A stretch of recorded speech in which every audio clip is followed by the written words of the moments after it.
Bangladesh crime reporter অ্যাসোসিয়েশনের family day হয়েছিল আজকে ড্রিম হলিডে পার্কে। প্রোগ্রাম শেষে আমরা সবাই ঢাকার উদ্দেশ্যে রওনা দেওয়ার জন্য বাসে উঠতে যাই।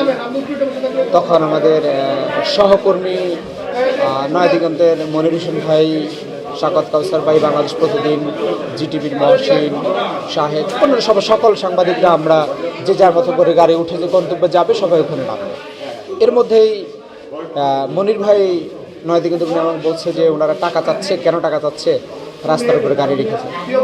তখন আমি বললাম, কেন টাকা চাবে কেন? গাড়ি ডাকতে তো নিয়ম আছে, নিয়মের মধ্যেই চলবে, নিয়মের বাইরে তার না। তখন দাঁড়িয়ে রাখবো আসলো, উনি খুব উত্তেজিত। ওনার নাম হচ্ছে হারুন। উনি এবং ওনার ছেলে দুজনে খুব উত্তেজিত। আমরা বললাম, ভাই আপনারা তো উত্তেজিত কেন? আমরা তো আপনাদের এলাকার মেহমান, আমরা তো এখানে প্রোগ্রাম করতে আসছি, আমরা তো চলে যাব। তখন তারা প্রত্যেক গাড়ি থেকে, প্রত্যেক বাস থেকে, কোনো বাস থেকে 200, কোনো বাস থেকে 300, আবার কোনো কাছে 500, মানে যে যেমনি পারতেছে তারা টাকা চায়। তখন বলা হচ্ছে, তখন প্রশ্ন করা হয়েছিল যে আপনারা যে এই রাস্তাটা বা এখান থেকে টাকা নিচ্ছেন, এটা কি ইজারা নিয়েছেন বা কোনো রিসিট দিচ্ছেন?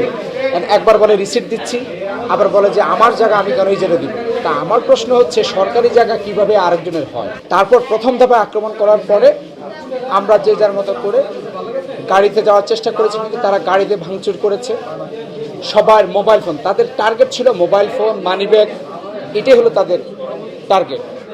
ওই একটা জায়গা থেকে যখন আমরা ছত্রভঙ্গ হয়ে, মানে ছত্রভঙ্গ বলতে আমি এই কারণে বলছি, তারা যে হামলা চালিয়েছিল, আমরা সাংবাদিকরা সরে গিয়ে অন্য যখন আশ্রয় নেওয়ার চেষ্টা করেছি, তখন ওই হোটেলের ভিতরে গিয়ে আবারও তারা একই কাজ করার চেষ্টা করেছে। এবং ওই ড্রিম হলিডে পার্কের সামনে যতজন আসছিলেন ঘুরতে, প্রত্যেকের মোবাইল চেকিং শুরু করেছেন তারা। তো মোবাইল চেকিং করা তো তাদের রাইট তো নেই। এবং তাদের উদ্দেশ্য হলো যে তাদের এই ভিডিও, আবার বলছে যে সাংবাদিকরা মারবা সিসিটিভির ফুটেজের সামনে যেন না পড়ে। যদি সিসিটিভির ফুটেজের সামনে পড়ে তাহলে এই সাংবাদিকদের সমস্যা হবে, সিসিটিভির বাইরে গিয়া ইয়ে করতে হবে। ঢাকা থেকে সাংবাদিকবৃন্দরা এসেছিলেন এখানে একটা পিকনিকে।